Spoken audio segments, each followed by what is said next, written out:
herzlich willkommen zu einer kleinen Special-Episode der 25. von Metal Gear Solid 5 Phantom Pain. Wisst ihr ja bereits. Und wie angekündigt haben wir heute eine kleine Informationsstunde mit Kassetten. Ihr könnt ja auch hören und das Bild nicht angucken, wenn euch das zu langweilig ist. Und gut Englisch könnt. Ja, stimmt. Okay, gut. War eine Lücke, dann guckt es euch eben doch an. Weil wir uns davon erhoffen, einige Informationen, vielleicht auch wichtige Informationen zu erhalten, weil wenn es um Politik und so geht, das interessiert mich halt nicht. Ne? Naja, für mich zumindest nicht afghanische Politikverhältnisse oder so. Naja. Und, in den 70er Jahren, die 80er Jahren. Ja, nicht heute. Darüber wird auch diskutiert. Und hoffen, viele Informationen, da die Zwischensequenzen ja oft leider manchmal informationsarm bleiben. Und weiß nicht, der wird bestimmt auch Dateien über den brennenden Mann oder so geben. Das wäre ganz cool, eigentlich Theorien zu hören von Chaos oder was. Yes. Und wir werden nochmal Kassetten von Anfang an beginnend anhören. Das heißt, die Kassetten, die wir in Folge 24 am Ende gehört haben, werden jetzt trotzdem nochmal angehört, einfach der Vollständigkeit halber. Wir werden so lange Kassetten anhören, bis wir ungefähr eine Stunde erreicht haben und dann ist auch gut. Die restlichen Kassetten kann man ja dann mal nachreichen, ne, in einer anderen Episode. Kann man machen. Um der Vollständigkeit halber alle voll zu packen. Ja, und außerdem, wenn ihr wirklich welche schon kennt oder die ja gerade vom Anfang, die wir in Reihe haben laufen lassen, dann spielt sie halt, ihr könnt das ja. Ha? Einfach spulen. Wisst ja, wie ihr klicken müsst. Einfach spulen, ne? Das traue ich euch zu. Gut, mehr ist es schon gar nicht. Ich glaube, wir und ihr seht euch in der nächsten Episode wieder von Metal Gear und das wäre die 26. Richtig. Dann so. Mit dir am Drücker. Richtig. Das wird was. Bin ich vielleicht, wo die sind. Die sind. Gut, wir sehen uns. Tschüss. Auf Wiedersehen.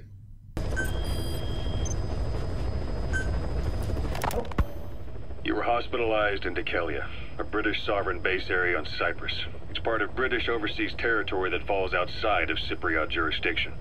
You got moved from Cuba's Little America right into Cyprus's Little Britain. Why Dikelia? The UK and the US remain close allies. The last place Cypher would think to look for you is inside their own system. That's what kept you safe in British military hospital for 9 years. The safest place from a whale is inside its own belly. You were a regular Geppetto. Well, it wasn't Pinocchio who led me out to safety. So who was that guy? Cypher went so far as to attack British territory, burning their own ally. That's how badly they wanted you dead. He said I was in a British military hospital. But the doctor had a Greek accent. They hire locally. Easier to trust them. Dikelia is also home to Greek Cypriots, after all. What about the Turks? They haven't returned to the south. Not yet. The Cyprus dispute is still a long way from resolved. The country is just as split as it was in '74. Turkish Cypriots in the north, Greek Cypriots in the south. Between them, the Green Line, the UN established. And Dikelia sits right on top of it. It does. Part of the buffer zone between the two groups. Another reason it was the perfect place to hide you. Easy to spot any outsiders snooping around. So how do things stand? Now, last year, the Turks declared that the Turkish Republic of Northern Cyprus is an independent state, though it's only Turkey that recognizes it. In the past, the Greeks and Turks lived side by side in the same villages. There are reasons to fight. Those came from the outside. Greece, Turkey, Britain, America, they all have their own stake in pitting the two sides against each other. But once you spark something like this, it's impossible to control. Both sides build up grudges like debt, without the foresight to see that each act of revenge just fans the flames. And then it's too late for other nations to rush in with peace talks. The embers keep on smoldering. Each nation's arrogance only breeds anarchy. The world is paralyzed by this hunger for revenge. Cyprus is no different.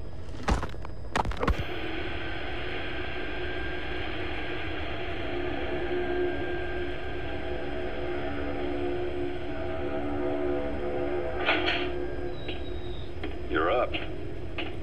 We're changing ships? We can't go sailing the Suez in a whaler. The Suez Canal. When did they reopen it? Not long after you were attacked. Once they finished sweeping it for mines after the Arab-Israeli conflict. Can you stand?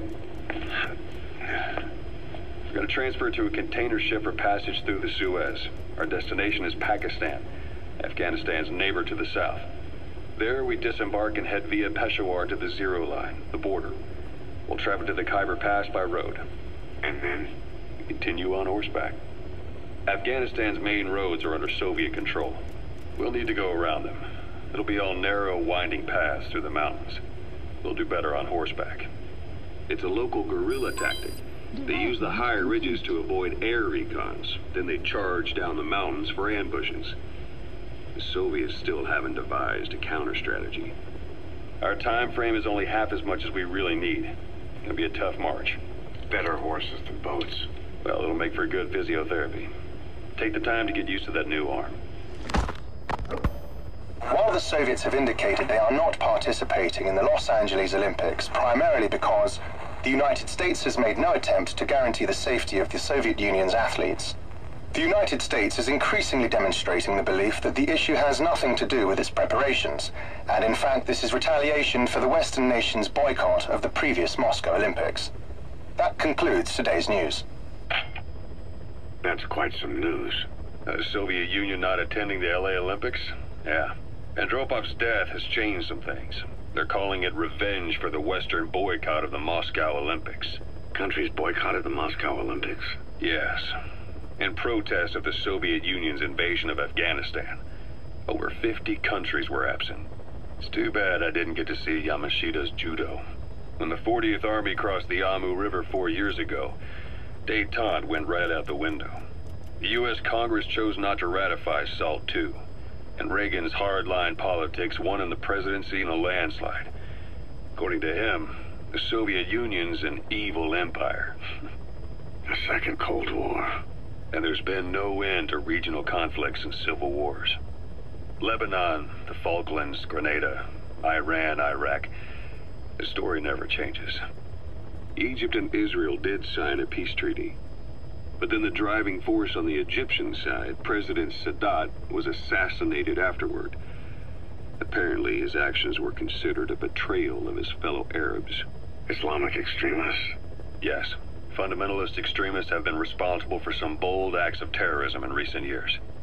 We've had extremist students in Iran take U.S. embassy workers hostage, and suicide bombings in Lebanon. Over 300 foreign soldiers stationed there have been killed. But countries have yet to develop an effective means of dealing with terrorism. Afraid of losing their own men, they've pulled their forces out, handing private forces a golden opportunity. Private forces? Small armies with no national affiliation, working for the highest bidder. That's right, they got the idea from you. After Mother Base went down, they began spreading to meet the soaring demand. Miller's organization is just one of many PFs now. The entire world is after you. But at the same time, it needs you too. Miller told me about what happened in the Caribbean 9 years ago. You do remember Miller. You'd formed a private army with him. An army with no allegiance to a nation. I remember, but... I see. You're not sure what's fact and what's a fantasy caused by the coma. It's still all a mess, huh? All I can do is tell you the facts as they were told to me. I've gone easy on you up until now. But this is where the hard stuff begins. 1974, the year before you entered your coma. You were in Colombia, operating with a small unit of men, basically mercenaries. Miller was among them. Miller was trying to find a way to turn his and your talents into a line of work. He was looking to start a business where you would fight on behalf of others around the world, those who needed military force. But the reality was, at that time, you didn't have enough gear to equip your own men. Then Miller came across this client. It was a huge job he was offering, but you had a shot at pulling it off. You accepted it and headed into Costa Rica. The client even threw in an offshore facility in the Caribbean. The Mother Base, that would be your new base of operations. Miller sure did have a head for business. As your mission went on, your unit grew and grew. More weapons, more money. Before you knew it, you were commanding 300 men. As the organization got bigger, your military powers swelled to match. It got so the international community couldn't afford to ignore you. You were just too damn successful for your own good. You, your men, had worn out your welcome. Everyone was out for you. East, West, First World, Third. It was only a matter of time before someone took you down. And that was XOF. Officially, They're an anti-terror unit under the CIA. In reality, they're Cypher's private strike force.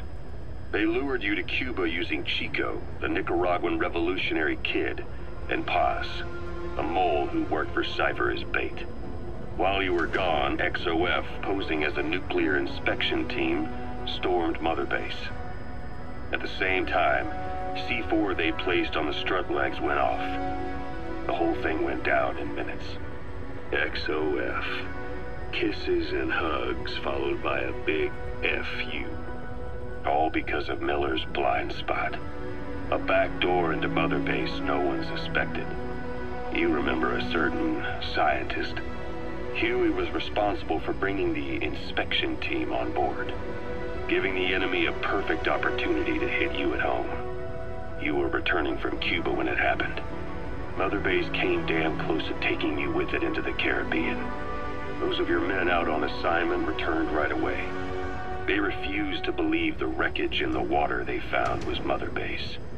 But they checked the coordinates again and again, until reality finally settled in. You were supposed to die that day. That was XOF's primary objective. As far as most folks know, you did. The first doctor to see you wasn't even sure what he was looking at. Before they'd even finished operating, your men moved you to that hospital in Cyprus. It was a woman named Eva who arranged that. Rings a bell, huh? Most men in your condition would have been written off right from the start. But you survived. You went straight down to hell, and they pulled you out. Your eye wide open. Full venom. The days of naked Snake are long gone. Welcome back, Venom Snake. This world still needs you. Here, Snake, try this on. A prosthetic arm. Yeah, Miller was calling it the arm that wasn't there. The physiotherapy's going well. Your arm's bulked up enough for it to fit. There. Perfect. A little time with it, and it'll work better than the real thing. What do you think? Huh. I can still feel my real arm. Well, you better get used to this one quick. You have any pain? Every now and then. Where? My fingertips. My left fingertips. Sounds like phantom pain. Your brain still remembers your old hand. Yeah. What about your vision? Can you see okay? Yeah, at the moment. Now, the shrapnel in your skull is pressing on your optic nerve. I'm told any hard impact could have an effect on your visual cortex. Yeah, the doctor mentioned that. Your brain might process visual information incorrectly. In other words, you could have hallucinations. You might see things that aren't there, or not see things as they really are. You experience any of that? I think so. When? Right after I wake up. Colors look faded. Colors, huh? Well, that's not a major concern in and of itself, but it could mean the difference between life and death in the field. Approaching. You'll need to watch out for that. I will. All right. You should continue your physio. We'll be arriving soon. It's the last chance you'll get. Ocelot. I hear they started calling you Shalashaska in Afghanistan. What's that about? You know the term Sharashka? It's slang for a suspicious, hastily thrown together organization. The word became associated with a type of forced labor facility in the Soviet Gulag system. OKB scientists and engineers who'd been convicted of crimes were sent to a Sharashka for forced R&D. The Sharashkas were supervised by Lavrenti Beria of the NKVD, the secret police, under the official name 4th Special Department. Forced research? That's not very different from what we do here. Diamond Dogs is different. Everyone here believes in you. Regardless of where they came from or why they're here, they revere you. And they're fighting because it was their choice. And if it wasn't, they'd leave? Who knows? That's our reality here, whether it's real or not. If there's another truth, I don't want to know it. All that matters is that's the concept that's taken shape in their heads. The traces of a group ideology, our superstructure, to put it in Marxist terms. All right. Go on. Right. So anyway, at some point the enemy started calling me Sharashka. This was after the war in Afghanistan broke out. While I was keeping an eye on you in that hospital, I was also heading up interrogations here. The men I broke gave up their comrades and families, everything they wanted to protect the most. No real cause for it. I just let myself get caught up in the old Russian pride. And suddenly I received the honor of becoming Special Interrogation Advisor to the forced labor camps. But the more men I interrogated, the more people saw me as just that, the interrogator. It helped cover my real objective of keeping you safe. You went that far for me? Far enough to keep you alive. I ended up being pretty well known among the Afghan guerrillas. Some of them would have seen me on the battlefield, and that's how I got the second half of the name. Shashka. It's a sword, a type of saber from the Caucasus. Russian dragoons and Cossacks carried them into battle. Now, the Russian Empire had a general by the name of Fyodor Arturovich Keller. His bravery earned him the nickname Russia's Greatest Shashka. Someone must have known about that, because somewhere along the line, Shashka got stuck on the end of Sharashka. The guerrillas were using the name amongst themselves, and by the time I got to hearing about it, pronunciation had wound up as Shalashashka. So, half gulag, half hero sword. Is a perfect fit. But you see how rumors and ideas about people can get out of hand fast. Once you create a character and put it out there in public mind, it warps and twists with every baseless rumor. And before you know it, all people see are phantoms. In my case, it works out just fine. I'm plenty used to working under aliases. So SALT II still hasn't gone into effect? That treaty was drawn up to limit not just the size of the U.S. and Soviet Union's nuclear arsenals, but also their delivery systems. The whole deal. Just when we thought all those years of negotiations had paid off, somebody decides to invade Afghanistan. The timing couldn't have been worse. The president was in the middle of the SALT II talks back then. You mean while you were busy trying to stop Peace Walker? I heard. President Ford was meeting with the General Secretary in Vladivostok. In his absence, the political brass in America detected what they didn't realize was false nuclear launch data from Peace Walker, and were on the verge of ordering a retaliatory nuclear strike. Coleman's big idea? Humans are incapable of destroying themselves. Turns out he never knew what humans are capable of. If that AI, the boss, hadn't found a way to stop the fake data transmission, they probably would have gone ahead with the launch. Deterrence was revealed as the pipe dream it was. All thanks to you. And her.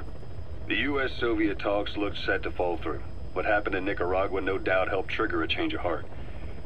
But in the end... The times define the politics. When you've grabbed their tail, they turn and bite your hand.